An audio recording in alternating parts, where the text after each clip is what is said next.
602. My name is Brian Parrish. I'll be stepping in for Alderman Nurbin tonight, who's out of town. And I'm a former member of the Planning Commission, so it's really wonderful to be here this evening with all of you again. I'm not aware that anyone has registered to speak tonight. Staff will correct me if I'm wrong. That is the case. With that said, I do believe there's, we won't be able to welcome any additional comments. Everyone was to have submitted written or verbal comments. We are looking at getting back to some kind of hybrid meeting in the near future, but certainly not for the next couple of months. Right, I do believe someone did register to speak, right, Robin? Yes, Alderman Parrish, Scott Kimmer registered to speak for item number 1 for the CUG. Okay, thank you. And we are about to be there, so I think we'll just hold off and let them speak as we're getting going on that conversation. So, has everyone had a chance to review the meeting minutes from February 22nd, 2021? I think we have to take attendance first, Brian. Thank you. Roll call, please. Okay. Alderman Becky Schaefer. Here. Alderman. Ooh, Alderman, I got promoted. I'll take it. Take the motion. Sorry. Commissioner Stoker. I don't see him on here. Commissioner Lemke. Here. Commissioner Jim Schaefer. Here. Commissioner Chorin. I see. Here. Commissioner Gentes. Alderman Parrish. Here. And we'll wait on Mayor Worthley's late arrival. Okay, thank you. And then just a reminder also to keep your phones and audio muted just when you're not speaking, since we have such a large group this evening. And with that said, we should entertain approval of the minutes from February 22nd. I move approval of the minutes. Okay, we have a motion and a second. All in favor, please say aye. Aye. Aye. Aye. Any opposed? None opposed. Commissioner Chorin, just to give you a heads up, there's a slight lag in your communication. So there's a little bit of a difficulty communicating. So at this point, I am going to hand the gavel back over to the mayor. Mayor, I'm pleased to say we've done a roll call and approval of the minutes. So we're about to go into a public hearing, and one person was registered to speak, Scott Kimber. So.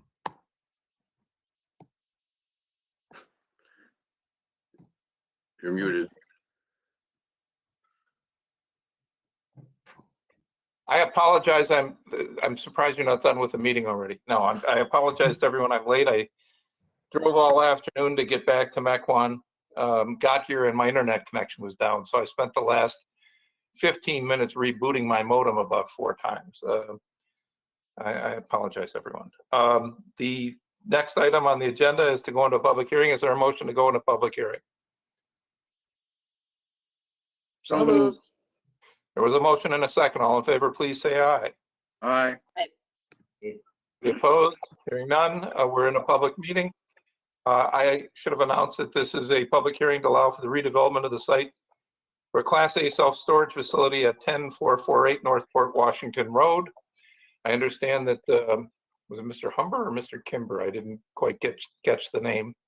Registered to speak. Sir, now is your opportunity. Are you online or are you muted?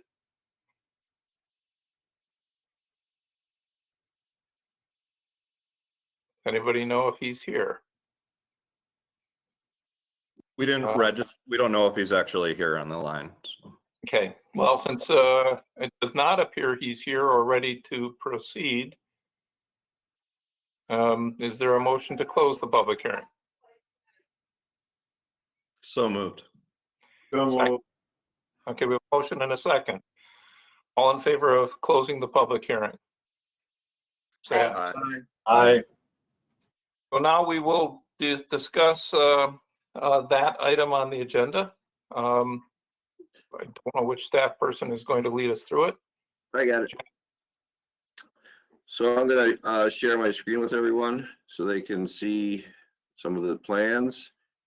So this is in front of you for a rezoning recommendation, conditional use grant, and building and site plan.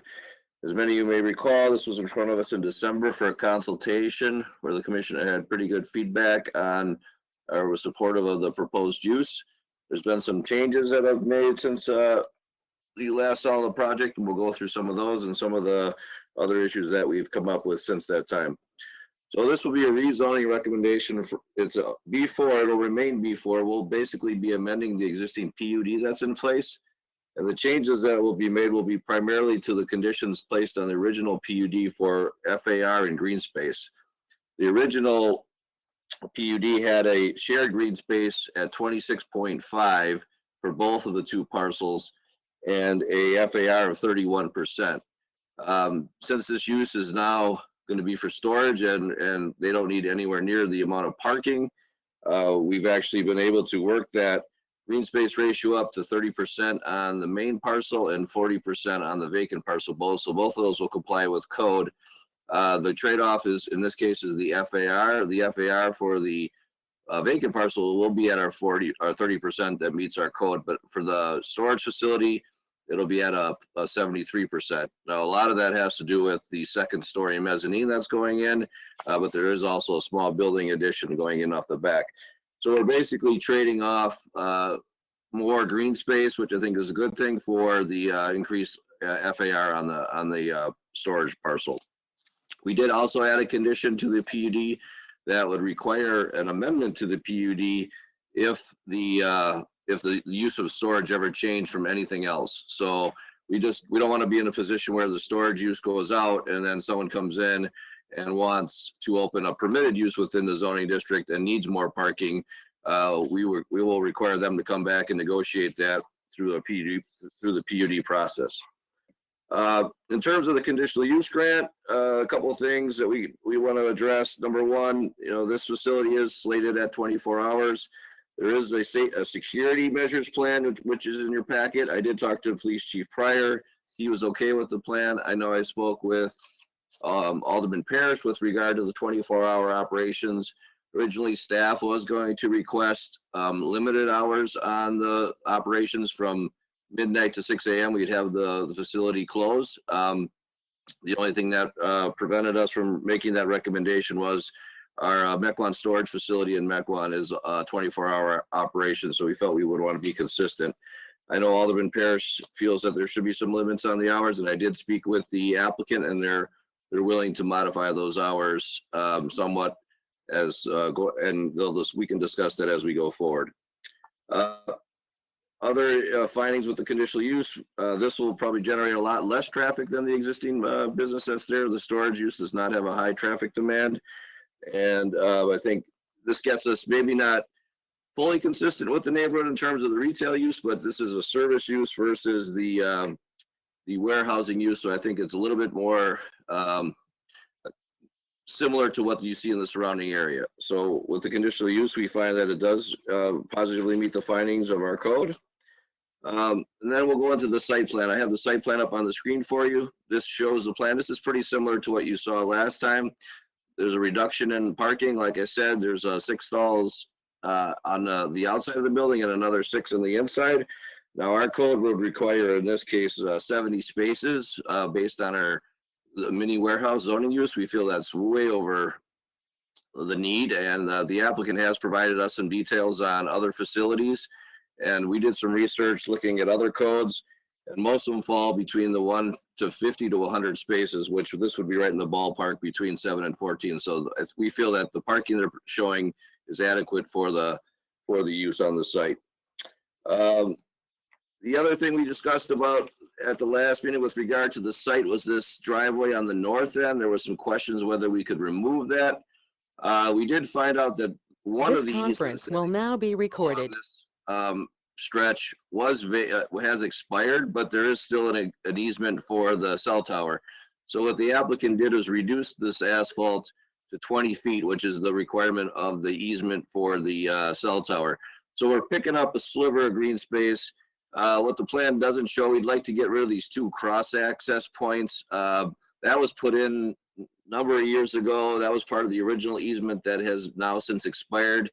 We just don't see the need for those two connections, and this stretch between the two property lines is not very well maintained, and we feel the more of the green space we can get in that area, the better that will look. In terms of building design, let me go to the plans. One of the things that have changed since the last time we saw this, there was a couple commissioners that requested that the door be relocated to the south side of the building instead of the front. The applicant has done that. So now the front of the facade is what you see here where it says west. So they've added the fiber cement accents around on each of the corners. And then on the door is located on the side between the office and the corner. There's a couple things that staff feels that we should still request as part of this approval, since this is a pretty big change in use, and this is probably our best shot to get as many improvements as possible. So there's a couple of things that we're asking for, that they come back to the planning commission at our next meeting. That would be the windows wrapping around on the north side.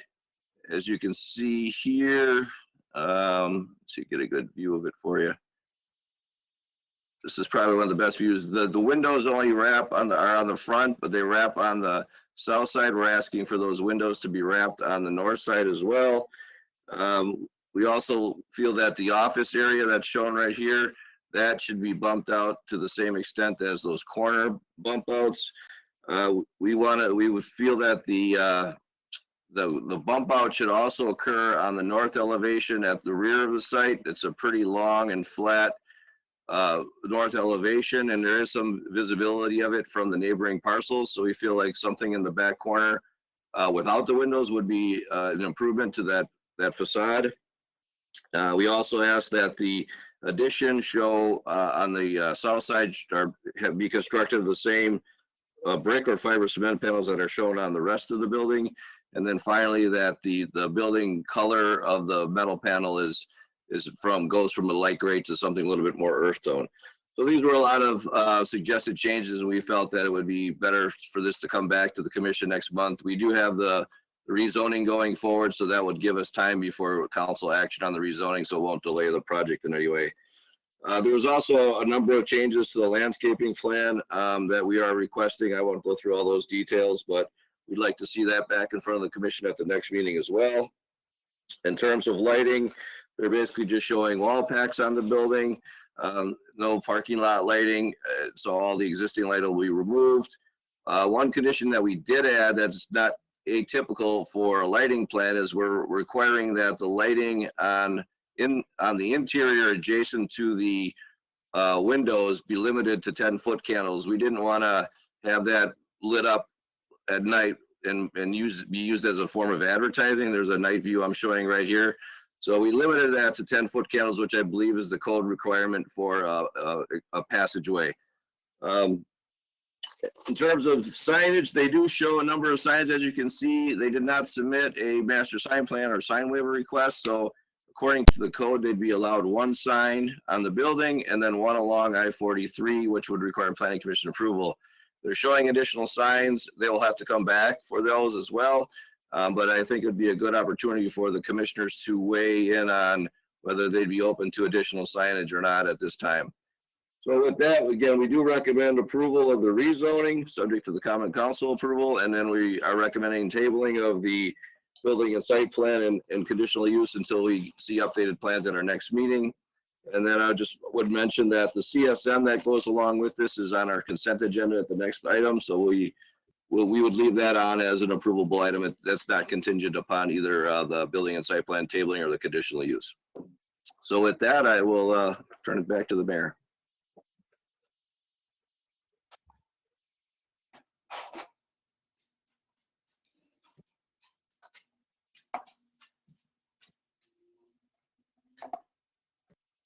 Oh, did we lose him? Oh, you're on mute, Mayor. I see that now. Thank you. Just one of those days. So we're going to divide the question. We'll take up the rezoning first. And then, you know, entertain questions and comments regarding site plan and conditional use, and potentially entertain a motion for tabling if the commission so chooses. But let's take up the rezoning first. Does anybody, do any commission members well, let me first turn to the applicant.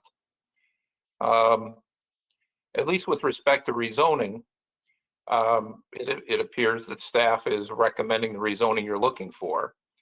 I'll give you an opportunity to talk about site plan and conditional use in a moment. But is there anything you want to add with respect to the motion to rezone the property? Yeah, this is Michael Kelly on behalf of the applicant. Nope, not at this point. Happy to answer any questions on that. Thank you. Does anybody on the Plan Commission have any questions regarding the rezoning portion of this matter? If not, I'd entertain a motion. Alderman Parrish. Thanks, Mayor. For the residual parcel that's on Donjas Bay Road, in the packet, there was a mention that there might be an issue with the DOT distance with the setback. So does the easement automatically get created out through the Port Washington Road property, or do we not need to worry about that now? DOT declines a access point there. Well, the DOT issue was the setback off the freeway, I believe. The Donjas Bay portion, that's our road. So unless Kristen wants to chime in, I think the concern was that if we did add another driveway there off of Donjas Bay, we were getting a little too close to the hill coming over the bridge. And if we push it the other way, we're getting a little too close to that existing driveway that serves the Goodyear. So they have the ability to use an easement if they want to get to access to that property, but if they want to use Donjas Bay, they just need to get approval from us on that as well. Okay. I don't know, Kristen, do you want to add anything with regard to the DOT expansion project that comes into play? I don't know. No, you're correct. Obviously, the existing guardrail as it comes across the frontage of the property could change after the construction of the property, but that was just our concern, is the constraint there. My only concerns with respect to the easement were the encumbrances with the landscaping and stormwater management. Thank you. Any other questions regarding the rezoning portion of this application? If not, do we have a motion?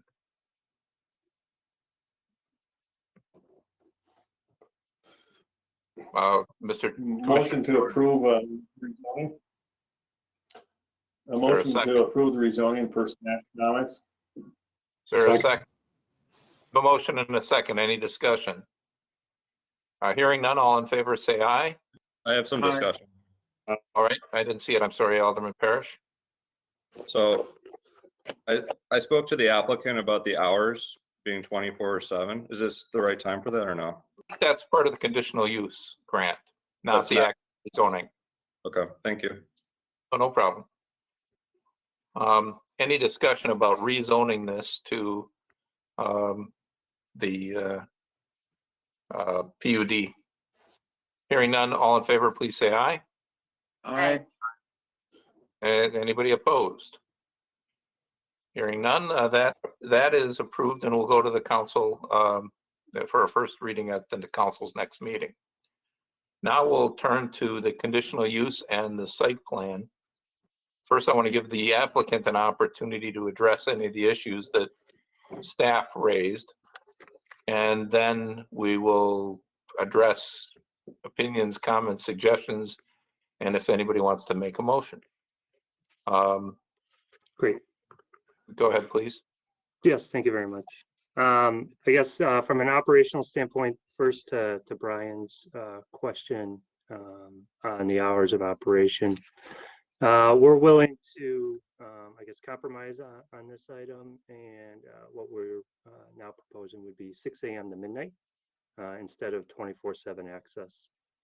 I think that serves everyone's purposes, those that were concerned about late at night access, and then allows our customers the ability to access their units and service their businesses as we see fit. So that was a point on that, and hopefully that alleviates any concerns on that item. On the signage, yes, we're proposing 3, I would call them building property signage. One would face Port Washington, well, 2 would face Port Washington Road, 2 at different angles. 1 would face the interstate. And then we have 2, I'd say more directional type of signage. 1 is to highlight in the office space, where the customers can access the sales office.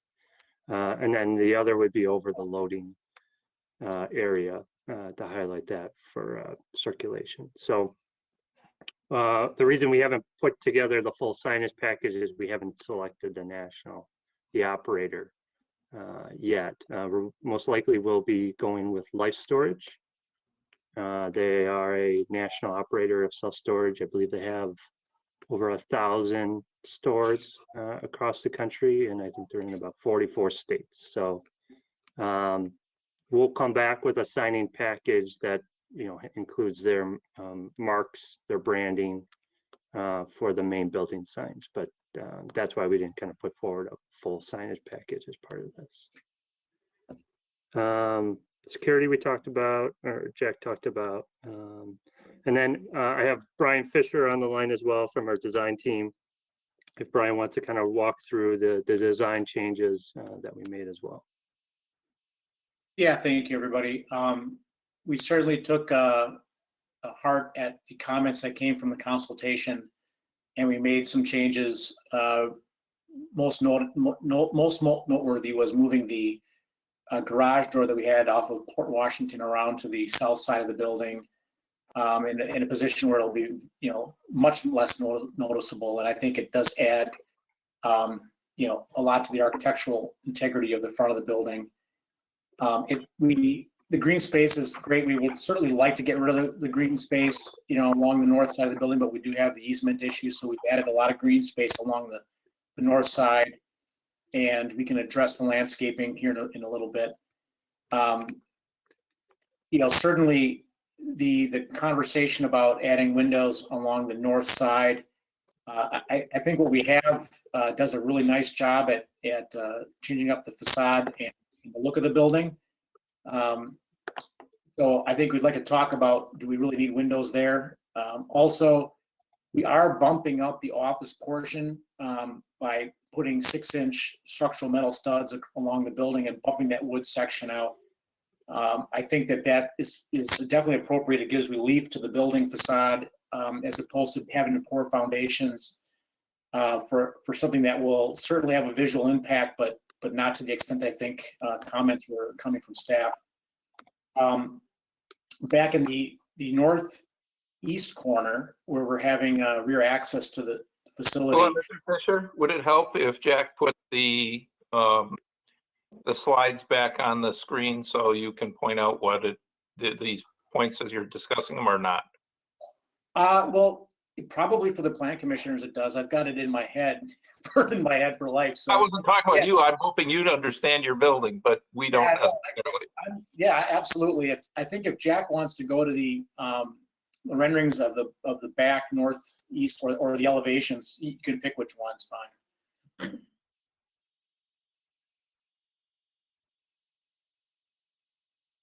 Yeah, let's start with these elevations. Now, where we have the door on the right of the elevation. So this is the lower elevation. This is the east elevation.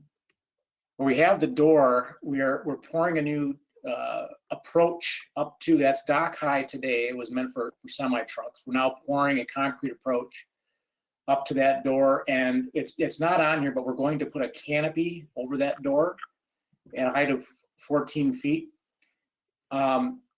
And to the extent that anybody will ever see that, if you've been back there, that there's quite a bit of vegetation back there, and it's not going to be visible from the interstate probably ever, unless they go to 8 lanes on I-43. And then I guess that could happen, sometime in the future. But I think we're fine there. The panels will be painted to match. So we'd rather not spend some money back there if we don't have to. But we'll certainly listen to what the Plan Commission has to say. And then Jack, if you want to go down to the rendering of the south side of the building that shows the office. Okay, right there, that's good. So you'll see from the office and the office signage, on the overhang there is meant really as a wayfinding for the customers, and of course that's where the parking is. But we are standing that portion of the building off by 6 inches, 6 to 8 inches. So I think that it does a nice job of adding some relief to the elevation of that, and I think we're happy with that, and we hope you guys will be as well. Outside of that, I guess we'll defer to any comments the Plan Commission has. But I think it's certainly, if you take a look in total, what we're doing on this site today, and I know there's a little bit of landscaping that we'll have to address, and we'll talk about that, I'm sure, in a little bit. We're open to doing a landscaping enhancements that will be discussed. I think that the building itself is dramatically better than what it was before, and certainly the use is going to be much less in traffic count, especially as this building stabilizes and reaches, its core occupancy rate. You might get 2 or 3 cars an hour tops, and self-storage as a use is one of those type of uses that just never, it's not going to go away. So you're going to get a very low impact, low intensity use here, highly secure. And I think we've got a much nicer look from Port Washington Road. And with that, I'll turn it back over to Michael or anybody else for that matter. Anybody else from the applicant have anything they want to add at this point? We have some questions. Thank you. I have a question for Jack. Your memo talks about tabling this subject to conditions. I don't really know what that means. Well, it's the conditions listed for the landscaping of the building. So the list of in the report of the 5 things for the building, and then the 8 things for landscaping. But are you asking us to table them, or are you asking us to approve conditions? Well, I'm asking to table, and then if there's a discussion on whether all of those or part of those are part of that, that would be up to the commission. I did have a conversation with both of the architects on the commission prior to the meeting, prior to the report, to get their feedback, and so some of these are incorporating their thoughts as well. But I'm waiting to see basically what the commission thinks. Let me be clear. The motion that you're suggesting is the table, and those conditions are not conditions of tabling. You either table or you approve something. You can't do both. Or are you saying we approve the part and then table? I'm really trying to figure out what staff is requesting that we do here. I'm requesting to table the item. If I could just make a comment, I think that. No, I'm addressing this to Mr. Zader, and we'll go back to you in a minute. Are you asking us to table this, or are you asking us to discuss and table, or are you asking us to discuss, approve something and table? I can't tell from the memo. I'm asking to table the item if the commissioners agree with all the changes. If the commissioners agree with a minor amount, then we could change that to an approval based on those conditions. I didn't know how well the commissioners were going to respond to the changes that were being requested, but if it's all the changes, then I think it would be significant enough for it to come back. If it's 1 or 2 changes, then I think we can try to work it out and approve it with those conditions being added and let them go forward. With the rezoning being first and second reading at council, I didn't see an issue with tabling it and bringing it back, as it won't delay the project in any way. And I thought the commissioners may want to see the changes if they're significant enough. Thank you. I think now I understand. Mr. Maring, did you have something you wanted to add? I can't read your whole name on the screen. I'm assuming that's your last name. Matthew.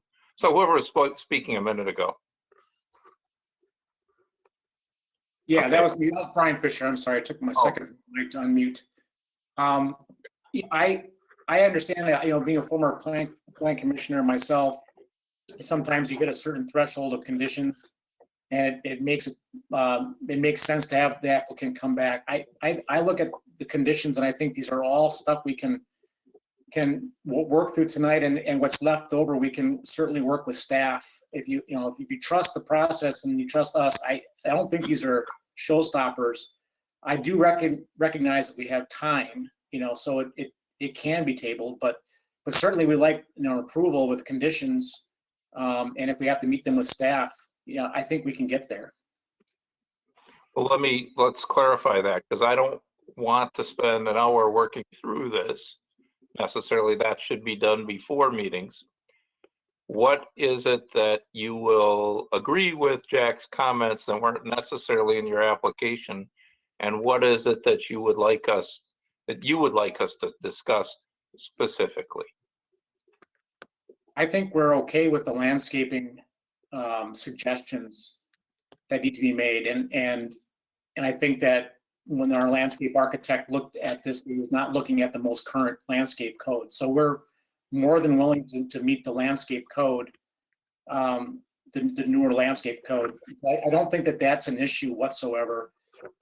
I think, a couple of the suggestions on elevation changes and additions we would discuss, and if that's something that the Plan Commission is willing to talk about now and not take 5 minutes to talk about it, we're okay with that.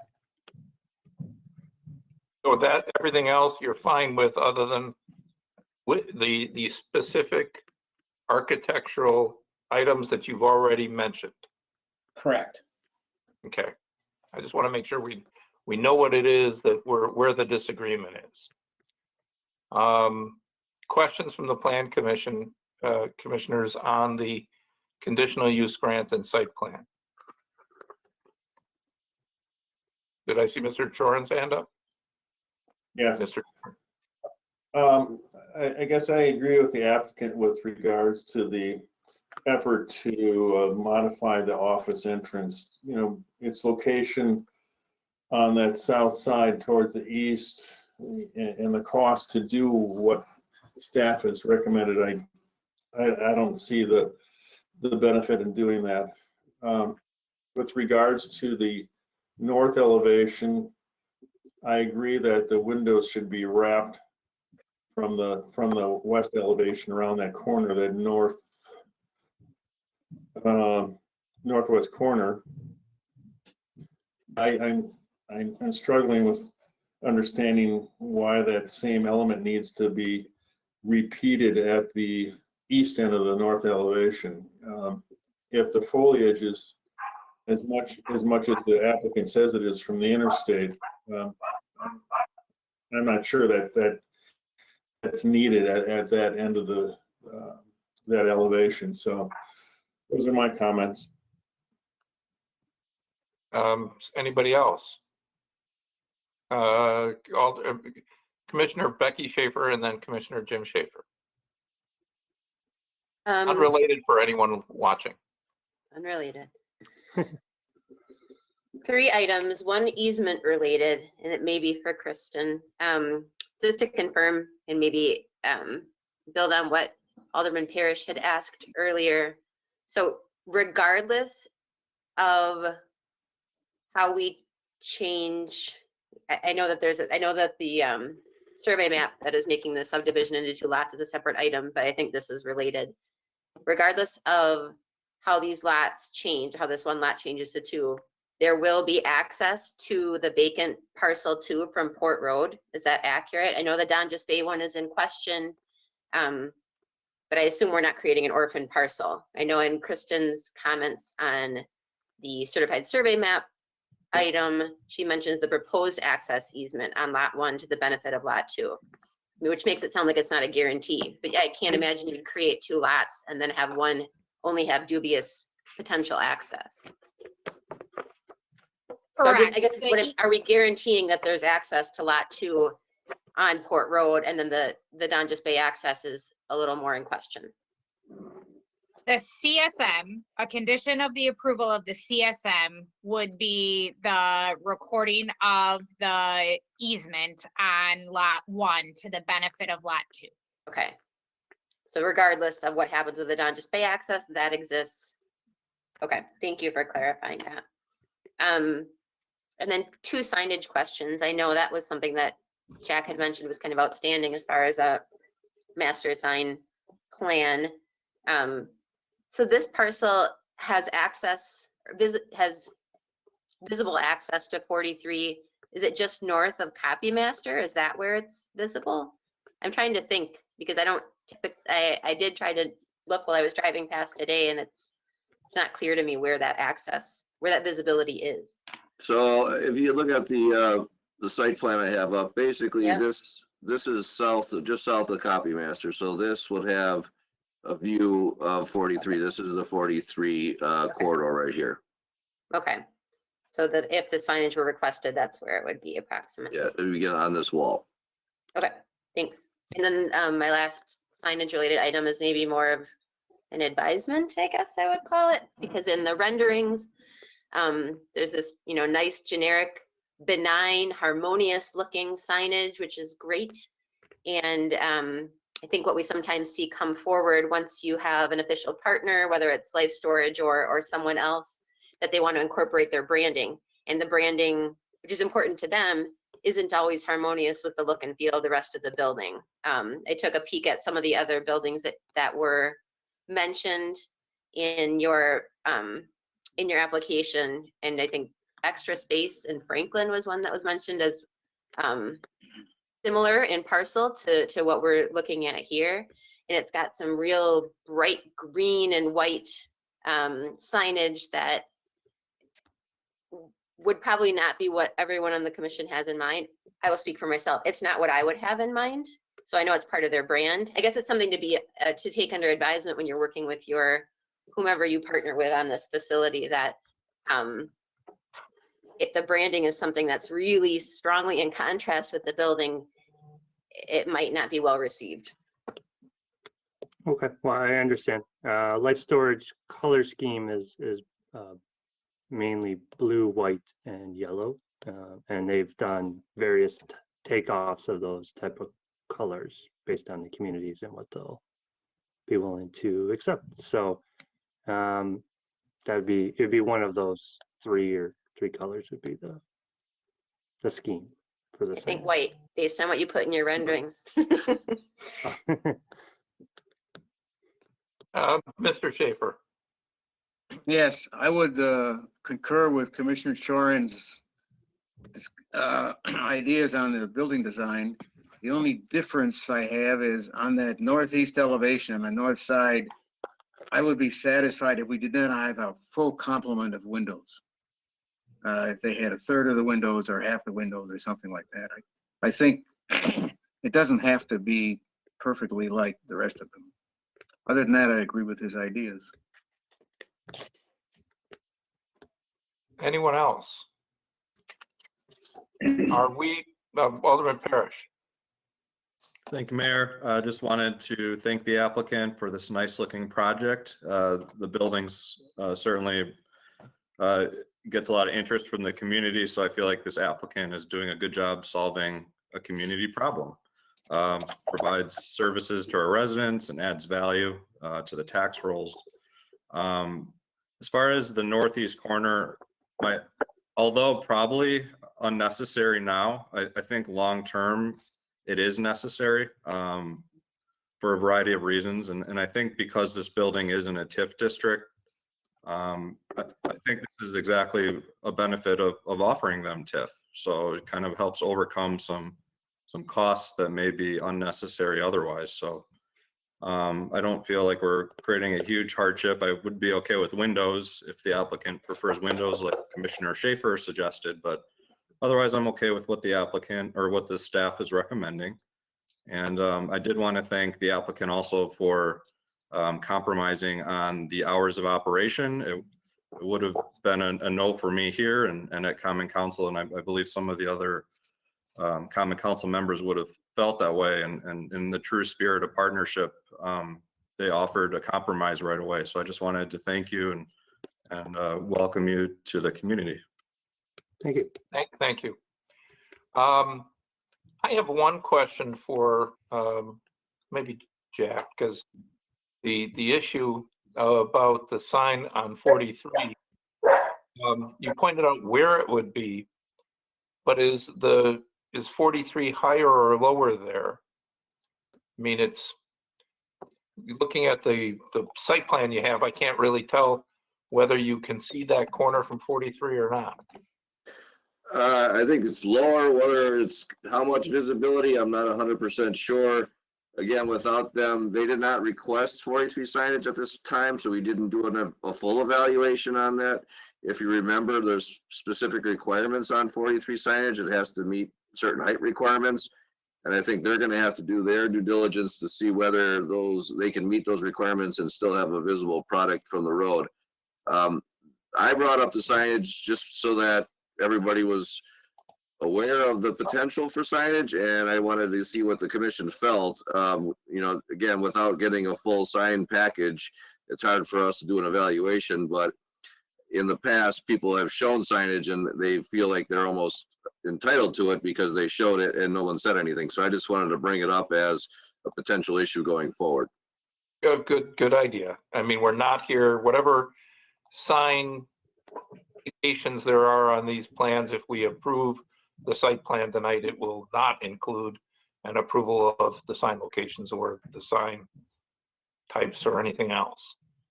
I assume that Mr. Kelly understands that. I understand, and we did from a visual standpoint, the area of the back of the building that we are. No, that's nice to have it there. Yeah, and I think it is visible, based on the Okay. elevation. Yeah. I get the impression that nobody, Mr. Chorin, you had your hand up? Yes, the question to Jack with regards to the north elevation, I want to understand and make sure I understand what the staff was suggesting on that north elevation. Can you elaborate on that, Jack, again? Well, yeah, I mean, basically, I think it was I thought it was Jim Schaefer and I, we talked a little bit about it, and it's basically not all the way to the back. It was just to the point, basically where it bumps back in. So this, I don't know if you can see, I'll put on a highlighter. So it was basically this section here that is where we were looking to have something there. And, that area there is, and I have a picture, I took a picture of it. Now it's got the highlighter on it, but you can see this area is currently in very poor condition. And it is visible, maybe not from the freeway, but there's a lot of visibility from Port Road as well as these adjacent two businesses. There's an open asphalt area here. So this elevation, and you can see right now it's got this makeshift bump out, but this is a very long flat elevation. There's not a lot of landscaping here, which we're also trying to add. This is a visible component, and we just felt that having something on that end would break up that long wall there. Well, after listening to what you just said and what Alderman Parrish said, the buildings to the north may change over time, and so I think I'm changing my tune in the fact that I think something does need to be done there. But at the west end, are you suggesting that those windows wrap around that corner? On the back side? On the north side. On the north side, are you right? Yeah, northwest, I was suggesting those wrap around, but I did not suggest it would add the same window treatment back here. Okay. I agree wholeheartedly with those two things. Wrapping the corner at the northwest with the windows, and then creating an element on that north elevation at the east end, like you've suggested. So those, I agree. And Commissioner Schaefer agrees with me with regards to leaving the office as they've shown it.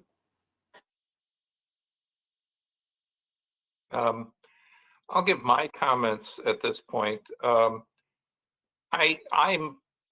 agree with Mr. Chorn and Mr. Schaefer. While that north, the side that faces the expressway may or may not be very seen, particularly from the expressway, I'm less concerned about what's seen from the expressway as I am from adjoining properties and from Port Washington Road.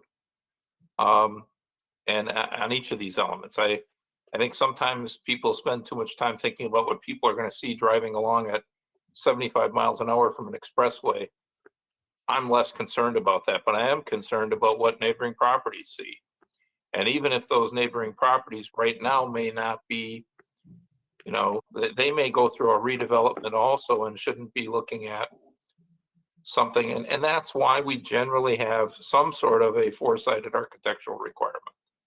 So unless somebody convinces me differently, you know, I agree with Mr. Chorn and Mr. Schaefer.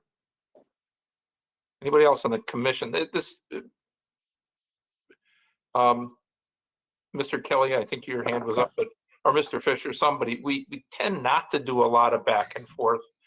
We do during a public during our consultation.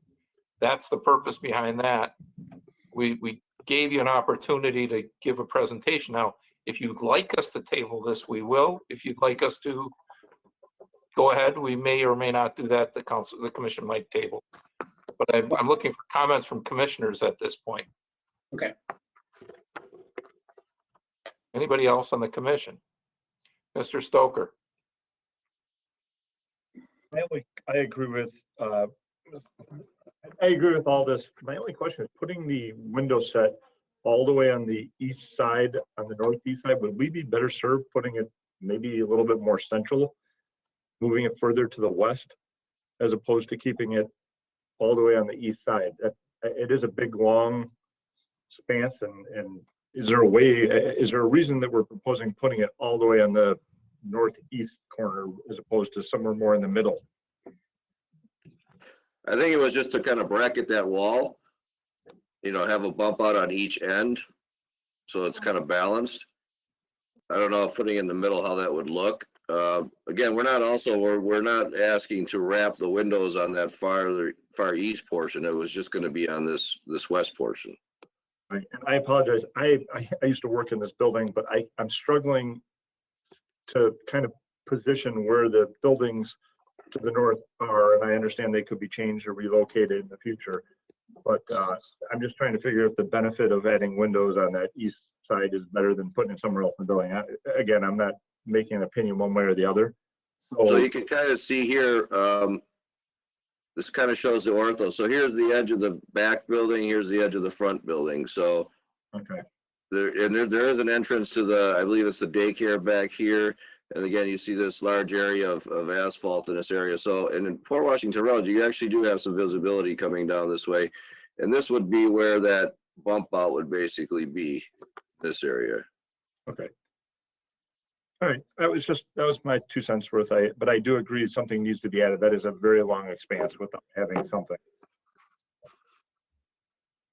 Mr. Chorn, since you led us off with comments, do you want to make a motion of some sort? Yes, make a motion to approve the building design per staff's remarks with regards to the north elevation, eliminating the staff's remarks with regards to the office entrance. And then all the rest of the conditions that staff has, I'm assuming, in the report, Right. And the addition of the hours of operation. the conditional use. Right. Yes. Is there a second? Second.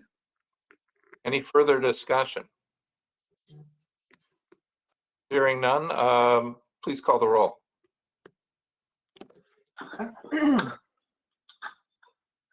Commissioner Becky Schaefer, Aye.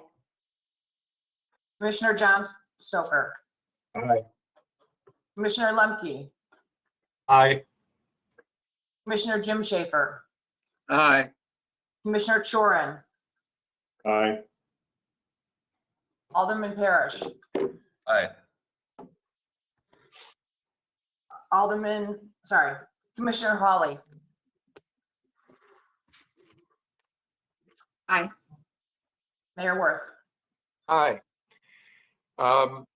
Development team, I'd like to thank you. As Alderman Paris said, this will, the community will be happy to see this changed. I will have had nothing to do with it, but I will tell you, probably in my 3-year term, nothing will make more people happier than having this building redeveloped. You probably would get fewer comments about, there's probably nothing I've got more comments about than this building. So thank you, good luck. We look forward to seeing it. We'll see you at the council. And look forward to seeing your signed applications and any other applications. Thank you very much. We have 4 items on our consent agenda tonight. I'm going to read them off. If anybody wants any one of them removed, tell me at the end. If not, we'll take them up together. First, we're seeking certified survey map approval for a 2-lot land division for the property at 10448 North Port Washington Road. We're seeking a minor request for fill approval for about 4,500 cubic yards for the property at 12837 Highgate Court. We're seeking certified survey map approval to allow for a 3-lot land division at 8501 Pioneer Road. And we're seeking a text amendment approval to allow for a distillery at Foxtown Brewery at 6411 West Mequon Road. Is there any item that any commissioner believes should be removed from the consent agenda so that we can discuss it? If not, is there a motion? Commissioner Schaefer, Becky Schaefer.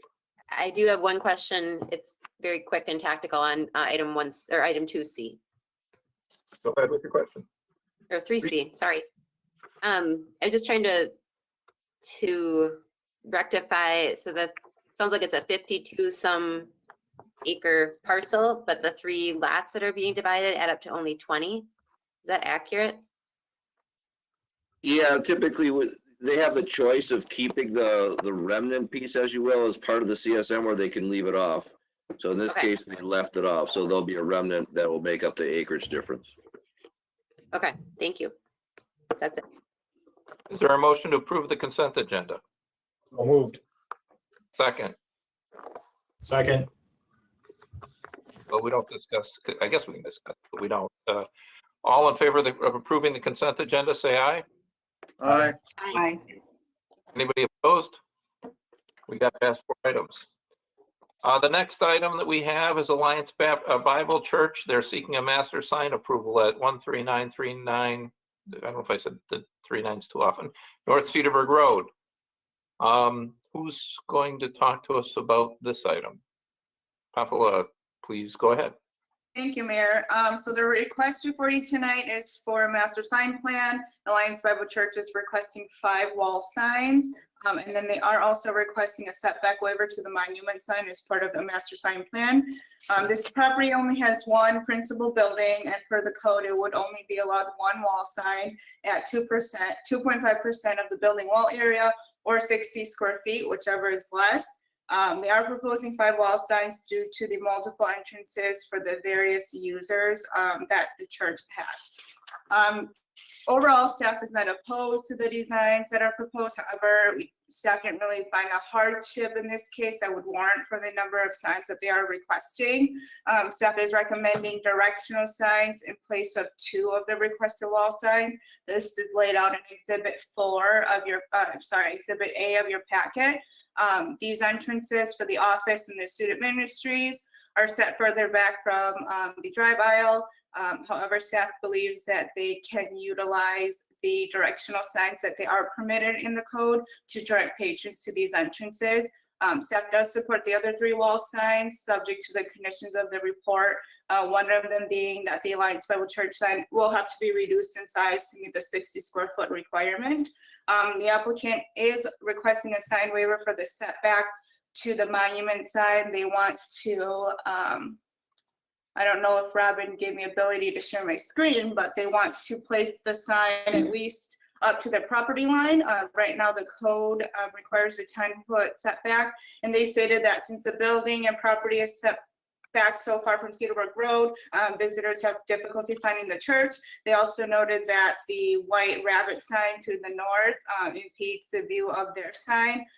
Based upon a site visit that staff conducted, staff doesn't believe that the white rabbit sign impedes the visibility. The two signs are roughly 160 feet apart, and staff believes that the current sign for the church right now is pretty low to the ground, but the new proposal, which increases the overall height, will increase the visibility of that sign as well. So staff does not recommend approval of the waiver to the setback. And then as part of the master sign plan submittal, the applicant did show drawings that showed changes to the building exterior. In general, staff is supportive of this, and we asked for the applicant to submit a formal building application so that the planning commission can view all the changes. However, that was not submitted in time for this meeting. The changes are minor in nature, so staff did put it as a condition that if the planning commission agrees, that staff will review and approve these exterior changes at staff level. But with that, staff recommends approval of the master sign plan subject to the conditions in the report. Thank you. Is the applicant here, and would the applicant like to make any comments? If so, please introduce yourself. Yeah, we're here. I believe we have our representative. Yep, Andy Summers is here from the sign company.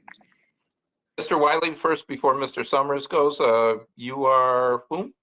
I'm with the Alliance Bible Church. All right, thank you.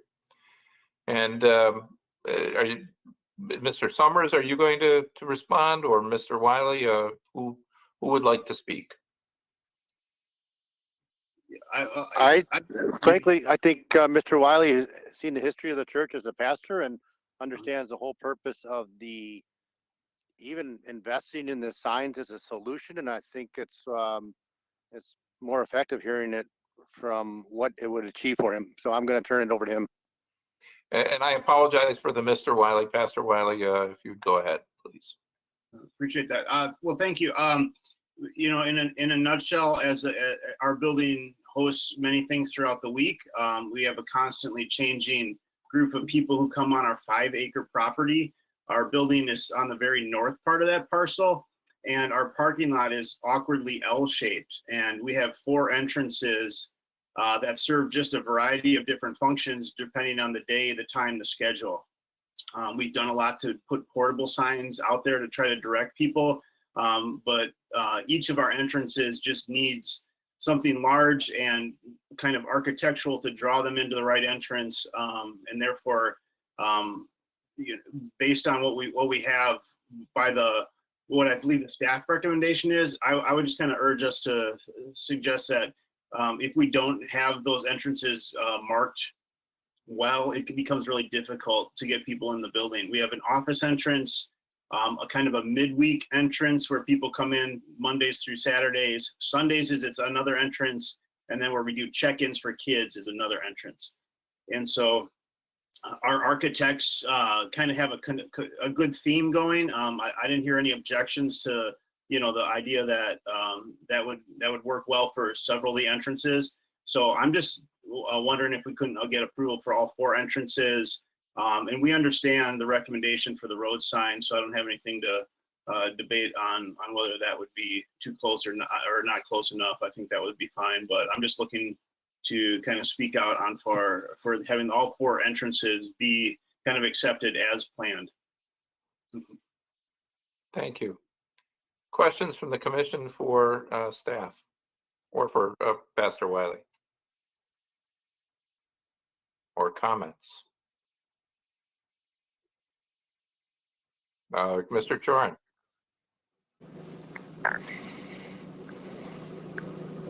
This is staff. My understanding from what you had said is that 2 of the signs, one of the over the office, and I'm not sure where the other one is, the building mounted signs, you're suggesting that those be eliminated and that the direction to those 2 entrances could be achieved by the proposed site signage?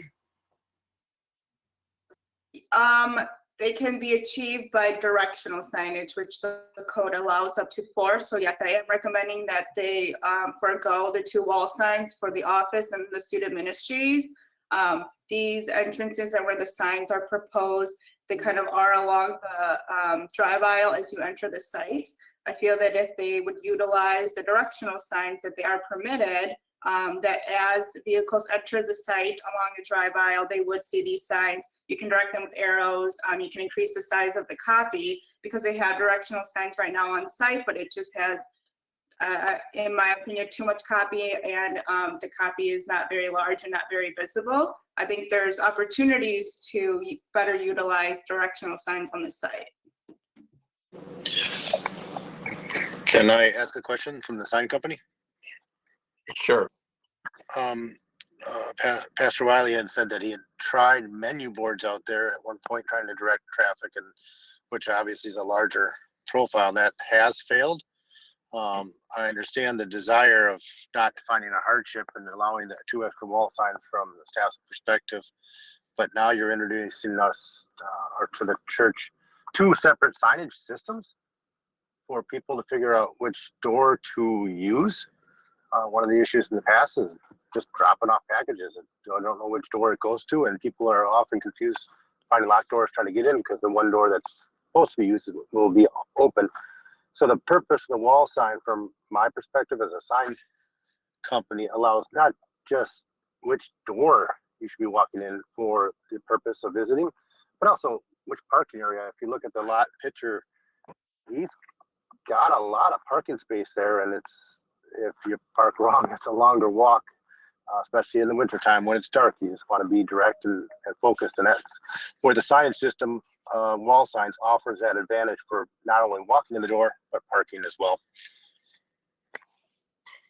Thank you. I have a question. Let's draw some analogies. Other churches or other institutional buildings, I mean, the high school is much, much bigger. But what are we doing at those institutional uses? I mean, I guess I'm thinking of my own church. I don't know that we have all sorts of other signs. Maybe I'm wrong, but I also think that members tend to learn where to go after a fairly quick period of time. Are you looking for a comment on that, Mayor? Yeah, I'm trying to understand, you know, what I want to make sure is that we're both taking into consideration particular site circumstances, but also treating people fairly, you know, one project to another. So, you know, what's comparable and what have we permitted at other churches or other similar public or quasi-public buildings? Most of the churches in town, I mean, everybody typically has a monument sign which identifies the church, so then they don't really need a wall sign to identify the church because the monument sign is pretty prominent. A lot of those churches are closer to the road, they're not set back so far. We haven't seen many that have come forward for additional requests. We did see Christ Church come forward. They asked for I-43 sign. And then to direct their patrons, they asked for additional monument or directional signs. So they wanted to increase the size of those, increase the size of those greater than what the code allowed, but they really did just use additional directional signs to direct their patrons to parking lots and entrances.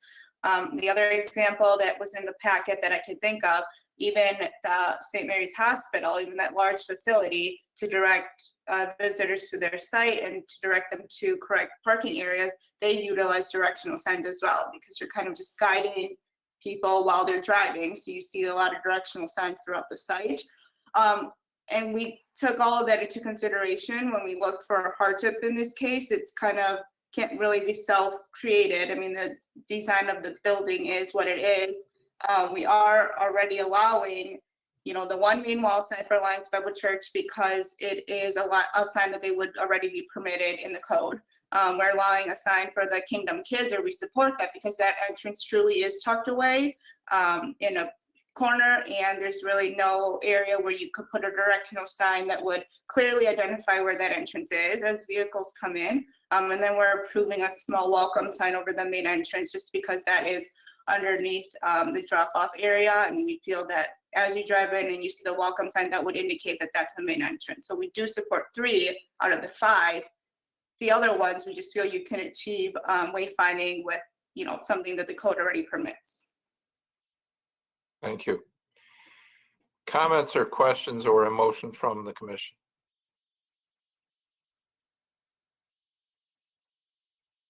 Mr. Stoker. I don't have a super strong opinion one way or the other, but having attended this church, it is a very chopped up building. It's been a long time. There's actually been a couple additions, I believe, since I've been in there. I tend to agree with staff. My only concern is if they really are telling us they've tried tent signs to get directional flow, and those have failed, are we doing them a disservice by forcing the directional signage? I think the good analogy she made was going to Columbia St. Mary's. You have to use the directional signage or you have no idea where you're going there. So I'm struggling with this one to go one way or the other, but I can tell you it is a little bit of a chopped up building, and it certainly could be hard and miss. You know, if I'm thinking from a delivery person driving into the main parking lot, if he doesn't know that office is up front, he might be trying to get into the worship hall or somewhere else, and it's just a hard. If you've been in the building, it's a hard one to really make a decision on for me.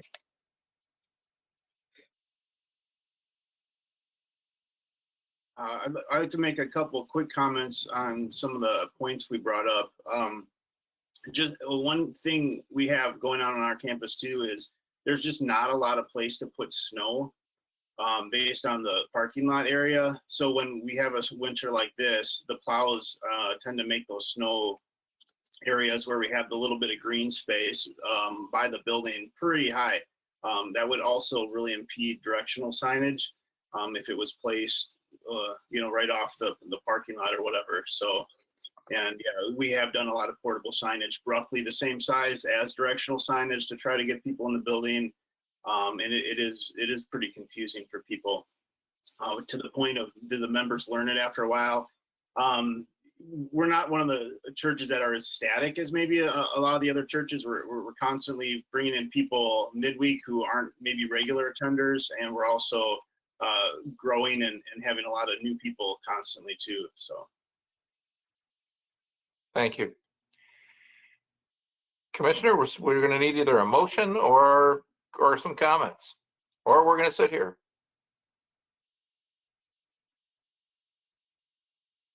Somebody has to, Commissioner Schaefer, Becky Schaefer. I would move approval per staff recommendations. Okay, is there a second to the motion? I would second it. Discussion. Hearing none, call the roll, please. Okay. Commissioner Hawley, Aye. Commissioner Chorin, Aye. Commissioner Jim Schaefer, Aye. Commissioner Lemke, Aye. Commissioner Stoker. Aye. Alderman Parrish, Aye. Mayor Work. I am still here, but I'm having some staticky problems with the internet. So I'm hoping if I turn the camera off for a minute, that I won't come across as shaky. I'm going to figure out what's going on with Spectrum before the next meeting. I apologize. So, well, thank you, Pastor, and good luck. And if this doesn't work, please come back to us. The next item on the agenda is BMSL Mequon Investment LLC, or Invest LLC. It's a 4-lot land division, which reconfigures 7.54 acres at 11104 North Oriole Lane Road. Who's going to be talking to us about this item? I will, Mayor, and I'll keep it brief. It is the CSM. We didn't put it on consent just because we wanted to just give a brief background because it might be confusing. As the report lays out, essentially today there are 4 lots that exist. The 4 lots meet and exceed the R3 zoning requirements. Essentially, the applicant wishes to create 5 lots out of the total 7.4 acres so that the water main extension cost can be spread across 5 parcels as opposed to the 4 that exist today. So through a boundary lot line adjustment and the proposed CSM before Planning Commission tonight, a total of 5 lots will be created. These lots all meet the R3 zoning district requirements, and the sites do have wetlands and specimen trees on the property. They do not propose to disturb any of the wetlands. And the city forester did review the tree survey that was submitted. He confirms that the survey accurately represents the conditions on site, and he supports the house placements as indicated on the plans, which will not affect any of the trees. There are also a few engineering items and conditions of approval for this item, and I will let Director Lundin address any of those. But with that, staff recommends approval of the land division subject to the conditions in your report. Thank you. I'm assuming since this is not a rezoning that this is not controversial, but so let me start with, are there any questions from the commission? Alderman Becky Schaefer. Excuse me, Commissioner Becky Schaefer. Sorry, I didn't mean to demote. Alderman tonight. I must look extra professional or something. That's a demotion.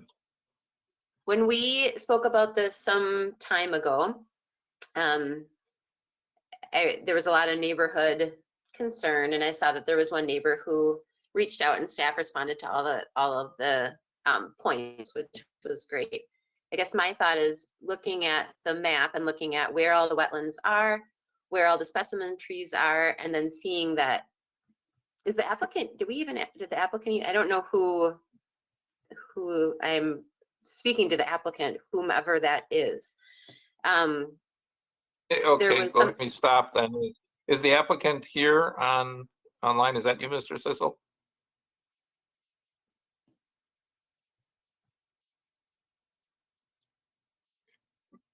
Mr. Sissel, you're muted. I think he's trying to get unmuted.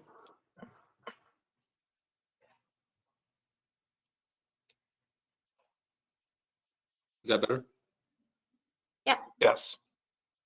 I would have normally turned to you. I really didn't think there'd be much discussion here, so I apologize and welcome and thank you for your application. No problem. Yes. So go ahead. So Commissioner Schaefer, if you want to finish, but now you know who the applicant is. Thank you. I guess my concern is looking at the buildable area, and it was very clear. You said for discussion purposes only, 1,800 square feet, 2-car garage, etc. Based on the price point that one might anticipate these lots going for, is that the type of house that's actually going to be built on these lots? Or is it going to be something that's much bigger, and then we'll see these lots come forward again, and there'll be requests for filling the wetlands and requests to take down specimen trees, because that's something we've seen before. And I would be reluctant to, I would fight against something like that if that were to come forward. So I see that these are examples, and that's great for discussion. My concern is that they're not feasible and they're not realistic based on the types of houses that someone might want to build on these lots.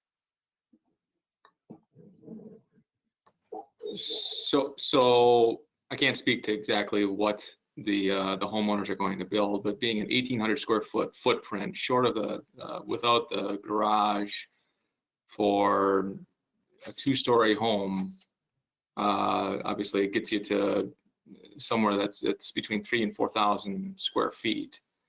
So that, to begin with, I think it's very feasible.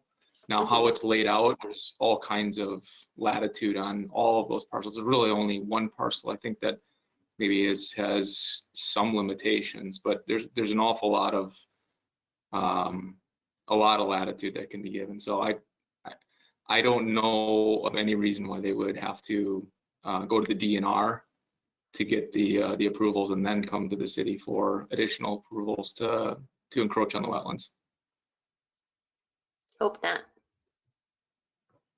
Well, I question for staff, I'm assuming that other than to the extent we would have some sort of comment about configuration, we don't have a whole lot of discretion here, do we?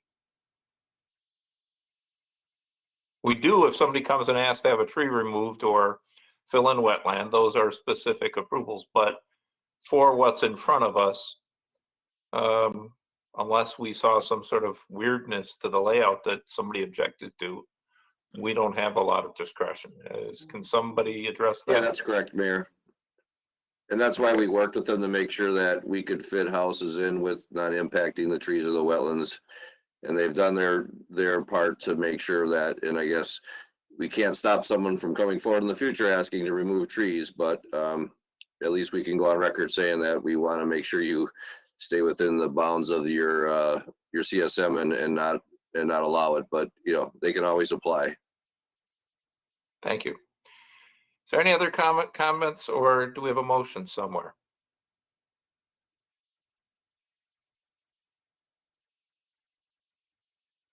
Commissioner Stoker, Motion to approve per staff's recommendations. Mr. Torrance seconding, I'm guessing. Any further discussion? If not, all in favor, please say aye. Aye. The ayes have it. The next item is the residents at Foxtown, the 23 family single home development. This is a development agreement amendment. The property is at 11050 Northwestern Drive. We need a motion to remove this from the table, please. So moved. Second by Mr. Stoker. All in favor of removing it from the table, please say aye. Aye. Anybody opposed? Hearing none. Welcome back, Mr. Zapchak. Mr. Zader, I'm guessing, but I'm not certain. Or am I wrong? I think Kristen's gonna have the pleasure with this one. Ms. Lundy, welcome. I would be happy to guide us through. Thank you, Mayor. Aside from some back and forth with some language, we've been able to work with the developer to address a number of the requested amendments. We are recommending approval of some modified language to allow for an interim grading plan because of the layout of the parcel. It makes sense to not require the final grading at the time of final plat. This has otherwise been accommodated for other subdivisions as well. So that language is before you. The developer was also asking for some amendments with respect to the timeline for tree installation and sidewalk installation. While we provided some modified language, we are otherwise in agreement to be able to provide for a delayed installation of those.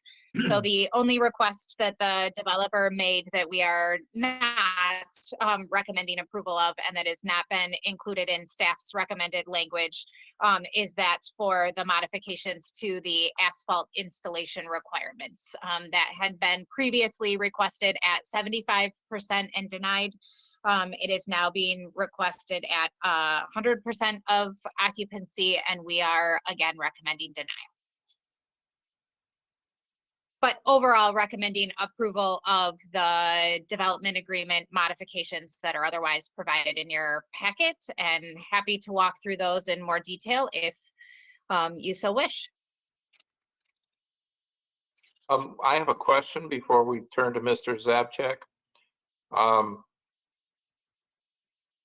If we've already denied the request, isn't there some limitation on coming back and asking for it again? 3 months. There is a timeline which has passed. Okay, thank you. Mr. Zapchak. Yes, can you hear me? You can. Oh, thank you. First, I would like to applaud staff for agreeing with us with respect to those sidewalks and the tree plantings. I think that it's very prudent recommendation or approval. But I still go back to the the streets. And I just don't understand where this is a private development. The roads are private. The roads are paid for by Lakeside Development. They're maintained by Lakeside Development. They'll be plowed by Lakeside Development, or I should say the Homeowners Association, in addition to replacing the roads when it's time, 20 years from now or whatever, hopefully. But I just don't understand my rationale, and I'm willing to put up 150% of the cost of putting the final course on, the final layer of asphalt. But I just don't understand why city is so adamant about doing this before all the houses are completed, because I know the road is going to get trashed. I mean, the curb and gutter on the north side of the alley, the north alley is already trashed. And, we're working with a very, very small parcel. I mean, these lots, and I said this before, these lots are the size of some of the houses we build. And again, I appreciate staff understanding the grading and the trees and sidewalk. But if somebody can tell me, and I have a vested interest in this project because Lakeside's going to be building all the homes, and our interest is to make this a pristine development. And if somebody can tell me why staff is so adamant that we put the final course of asphalt in before the houses are done, I would do it if it makes any sense, but to me it doesn't. So that's my final comment. Thank you. Commissioners, questions or a motion?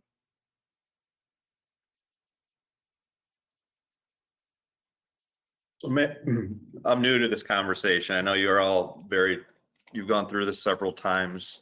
Just humor me if you will. So the standard is 50%, and then, no, what is the standard? The standard is all of it. 100% of it would have to be done prior to final plat. And it's like that with every other development in town? Correct. Okay, so Yes. Tom, Mr. Zabchek, why the exception here versus other developments? Because Alderman, this is so unique. This is our third amendment, and the reason why it's the third amendment is because we were given the typical Mequon subdivision development agreement, which is designed specifically for lots that are at least a half acre, 3/4 of an acre. And we're dealing with these very, very small lots. And if you look at the road, if the lots are, on an average of 30 feet wide, which means that the first row is 9 houses, 9 lots. So, that's less than 300 feet of road. And we have all this construction equipment on that road. It's going to get beaten up. And I just feel that the homeowners, when it's all done, they're going to say, wow, this road really looks bad. And Brian, getting back to what I said, the typical development agreement is for a typical Mequon subdivision, and this is very, very atypical. And again, getting back to my question, what is the reasoning for staff to want us to put the final code on before the houses are built? I mean, it's. Mr. Zabchek, let's Mr. kind of Zab- stick answer to Mr. Parrish's question. If he wants to ask that to staff, he may. And the standard development agreement that you were given, we approved what you requested. Then you came back with changes, and now you've come back with changes multiple times since then, which is, you're right, but the issue before us right now is this concrete. And if Mr. Parrish or somebody wants to ask Ms. Lundin the policy reasons, because I'm sure you've had plenty of opportunities to ask that. So if the commission's uncertain of it, the commission ought to ask the question. Mr. Parrish, you have the floor. Yeah, I'm just not seeing it, Mr. Zapchak. I appreciate that staff tried to compromise with you on the landscaping and sidewalks, and I'm totally supportive of it. I hope it helps. But it would have, this has gone through multiple meetings and you haven't been able to, guess, make much progress or demonstrate a greater hardship other than road deterioration, which would be consistent with other developments. So I guess I'll stay with the course here, and I'm also supportive of staff's recommendations, and that would be my motion to approve per staff's recommendations. Second. Further discussion? Commissioner Becky Schaefer, do you have your hand up? Oh, I thought you did. Hearing no further discussion, all in favor say aye. Aye. Aye. Anybody opposed? The ayes have it. Thank you, Mr. Sadchak, and it is looking nice. The next item of business is an amendment to Chapter 58 of the code to add small engine repair in the B5 zoning district as a conditional use. There wasn't much of a memo in the packet, so I'll lead this off since it points out that I'm sponsoring the amendment. It is sponsored based on interest by a particular property owner, which you may all already know about, and that's a Mequon garden. Lawn and Garden, which sold its property on Port Washington Road, is looking for another location, has procured the Fox Welding building, or has it under contract, but needs to have it rezoned in order to use it. That alone would not be a sufficient grounds for proposing a text amendment, but I believe it's consistent with some of the other uses that are already allowed in the B5 district. For example, Groovy's Towing was there just a few buildings away, zone B5, I believe, previously. And the actual code language which staff looked at is appropriate if we want to allow that use in B5. It's really a policy question of whether that use you believe belongs in the light industrial zoning area or not. And if not, where else? So open it up for discussion if anybody has any. Commissioners.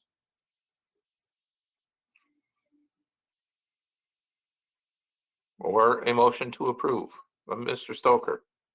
I was going to ask if this was looking for a motion to approve, if we needed a motion. If we do, I'm making a motion to approve. It does, because we need to recommend it to the council, not really approve it, but recommend it to the council. Okay. Is there a second? I'll second it. Okay, there's a couple of seconds. Any discussion? Hearing none, please call the roll.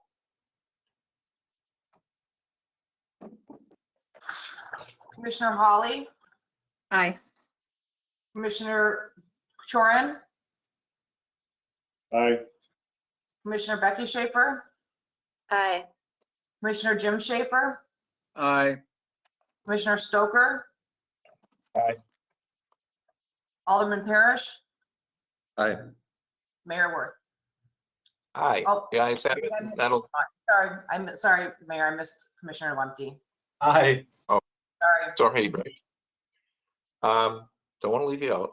Our next meeting is currently scheduled for Monday, April 26th at 6 p.m. Is there any announcements from staff that staff wants to make? If Nope. not, a motion to adjourn would be in order. So moved. Second. All in favor, say aye. Aye. Aye. Aye. Guys have it. Thank you all for spending your time this evening.